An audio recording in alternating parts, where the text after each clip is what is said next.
Dayandım beynul haremeyn, bu tarafa bakırdım.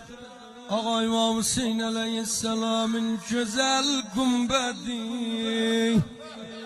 Bu tarafa bakırdım, bir şermende ağa yadım.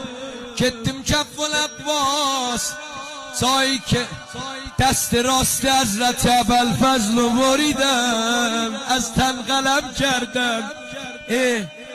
Nəqət gedəndən sonra ağanın sol qolun qələmeli. Baba, bizlərin barmağımıza tükan batanda hər nəyi fəramuş eləyirik. İdarə, ev, uşaq, zindəgi. Ağanın sağ qolun qələm elədilər. Gənə dedi işqalı yoxdur. Ağanın sol qolunda qələm elədilər. Dedi fədai səri Rüqəyyəm, Kərbala dərdimə dəvad, Kərbala qombədin təlad. Bu da mənim şinasnaməmdir. Bu şəhərdə aşiqəm, yox deməyəcəyəm aşiqəm. Aşiqik, biz mərizə eşqiq.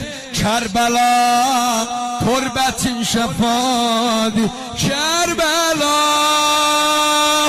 Kərbala, şahimiz Hüseyin səndə yadı.